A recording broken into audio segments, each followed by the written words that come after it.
Hey everyone, it's Mike from Chess Lifestyle, and I'm recording from Malaysia, and this is the reading room in my accommodation. And basically, yesterday I finished my first book of the trip, which is The Art of Learning by Josh Waitzkin. And this is the first book of three that I brought with me. I actually brought three chess books with me. So The Art of Learning, Seven Deadly Sins by Rowson, and Keith Arkell's Endings.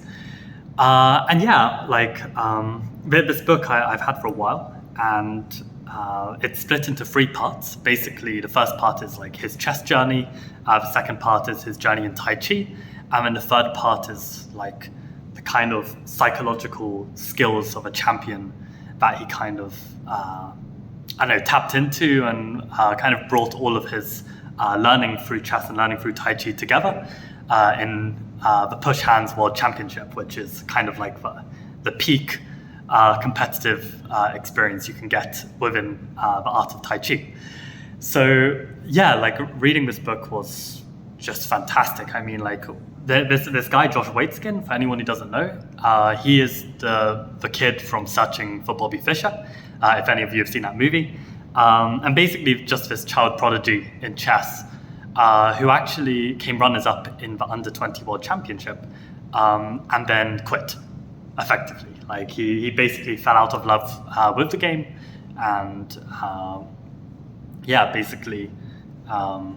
decided to move to a second art. So there was one other guy using the reading room, so I didn't want to disturb him. I just realized I've left the reading room without the book in my hand, so I can't refer to it. But yeah, I mean, what did I learn? I mean, I think I learned that there are certain aspects of myself that definitely have the seeds to be a champion at whatever I set myself to. I mean, there's basically a lot of like trying to understand your strengths and weaknesses as a player and trying to make use of this knowledge to the best of your ability. Basically Josh made it super far. I won't reveal any spoilers, but he made it super far within, both chess and Tai Chi, right? And, he really achieved this by really understanding himself and making use of his strengths to beat basically opponents who were much more gifted in certain ways that he wasn't, but it didn't really matter. Like if you can basically turn the game onto your terms, then you can mostly be able to, outplay anyone really. But I mean, the difficulty of course is getting the game onto your terms, especially when you're playing an opponent who also understands this and is also trying to do the same thing, right? So,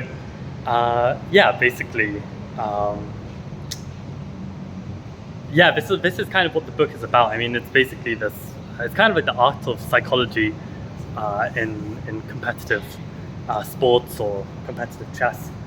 I made a bunch of notes on the book, just so much insight in this book, right? Like, I mean, one story that comes to mind is this is a story about Petrosian. So apparently Petrosian, when he would play tournaments, he would spend an hour in his bedroom just kind of reflecting on what his mood is like. And depending on his mood, he would then play according to his mood. So if he was feeling like, more agitated and angry with something, then he'd channel that into playing a more aggressive opening, like this kind of stuff, right?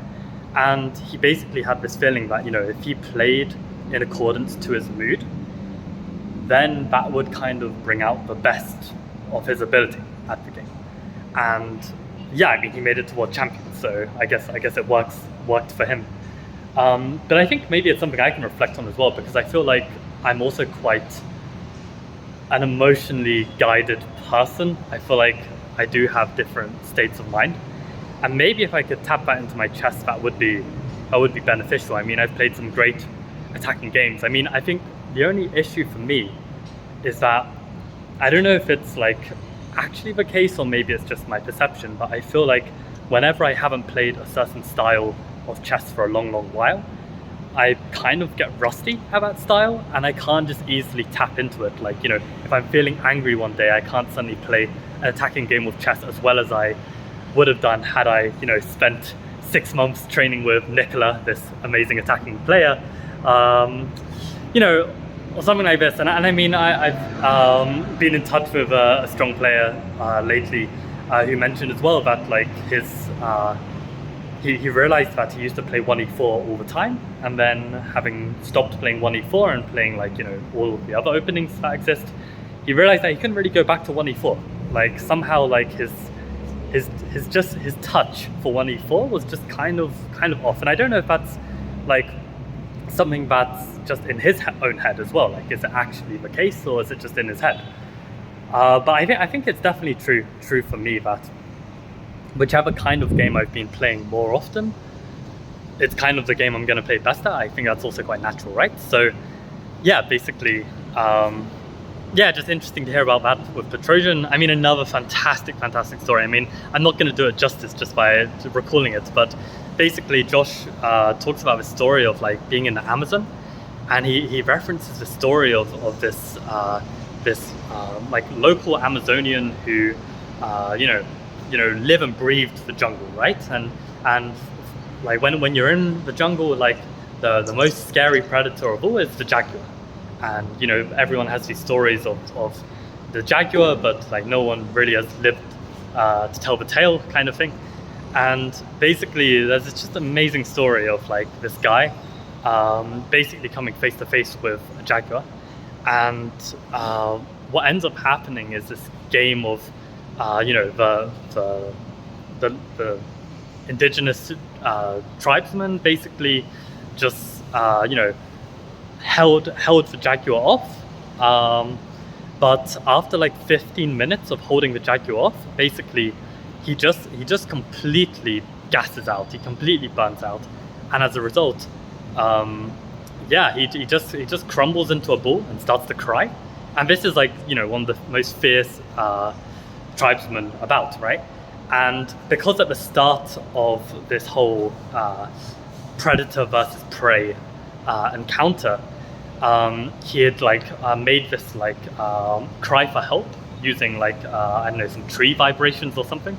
And basically just before the jaguar jumped in and killed his prey, backup came from the local tribe, and the guy was saved, but the guy was also just completely shell-shocked from the experience and lost all of his confidence as, you know, this jungle explorer expert, right? So yeah, just like stories like this, and basically like what Josh was the author was emphasizing was that, you know, grandmasters do this as well. Like they don't just like lash out at the prey, they kind of just stalk it and wait for it to crumble. And yeah, that's what the jaguar did. And in a way, that's actually what I believe Keith Arkell does to his opponents, or at least did do in his prime, probably still does. And this is actually why I had to get this Keith Arkell endings book, because yeah, it's just it looks like it's a fantastic read, basically 30 annotated games by Keith Arkell. And I mean, this was kind of his style, right? Basically just this kind of positional kind of style, but there are two kinds of positional chess. You've got the first kind, which is very like Ulf Anderson-like, which is where, you know, you work hard to gain positional advantages and slowly grind out the opponent. You know, principle of two weaknesses, all of these kind of stuff. So it takes a lot of technique, and then you outplay them and you win. The other kind of positional chess, which is what Keith plays, is basically more of a waiting game, where you're basically just holding the position, but being always ready to strike when the opportunity arises.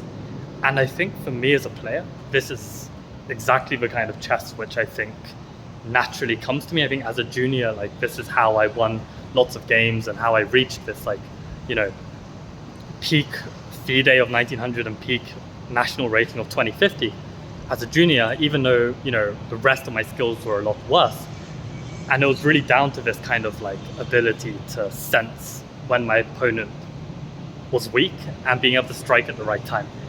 And yeah, like in more recent years, I've been kind of coming back to this style, and I think going through this book with Keith is going to, yeah, is going to teach me a lot. So actually, that's my plan. In 15 minutes, I've got a call scheduled with a friend of mine in Germany, and yeah, we're basically gonna just look through a game, the very first game of this Keith Arkell book. So I probably need to head back to the flat and upload this first game, of course, without reading any of the comments or really looking at the moves, so that we can study this game together on call. So yeah, that's a little chess update from me. So 1 book down, 2 more to go. And yeah, actually one really cool thing is that the building I'm in has this absolutely beautiful pool. Not to mention on this floor there's actually a gym as well. So yeah, this morning I ran a kilometer.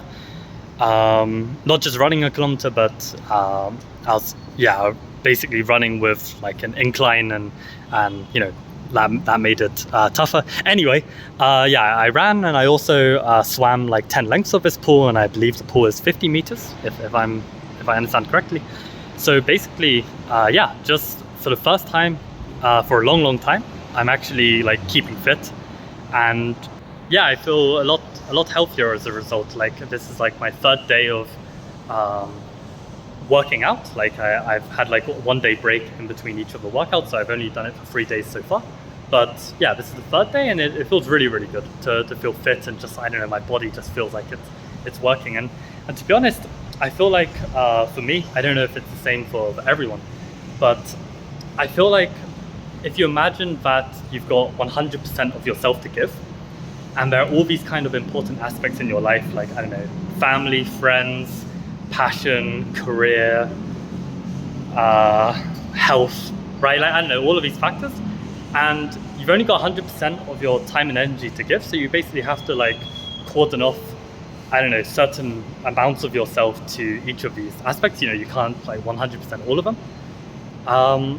And I feel like, yeah, like it's been a while since I've had any kind of time or even energy to devote to my own health.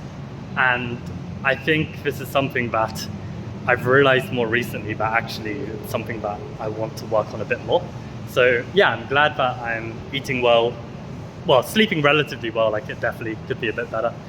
And yeah, just exercising for the first time. So I think like the only other thing I need to do now is basically find a local badminton club, which I'm working on as well. But yeah, like chess wise, just been doing little bits here and there, like not, I mean, as you know, I haven't restarted my daily streams yet. This is something that I probably want to do at some point. But you know, just taking my time, like there's honestly no rush. And I feel like, yeah, it's more important that, you know, like I am enjoying myself, not burning out, and yeah, still making like progress here and there. Like this Josh Waitzkin book, like absolutely recommend it. Like I think it's a fantastic read, and I mean, you're literally learning from one of the greatest talents of, you know, our generation, right? Like someone who can, you know, perfect not just one art but 2 arts. Like it's just unbelievable, right? So all of his insights were just fantastic, and yeah, I don't know, just really worth getting the book. I mean, it'll just teach you so much about life and chess and everything. So yeah, fantastic read. I'm gonna go study some Keith Arkell now, and yeah, I guess see you around in another video sometime. Okay, bye.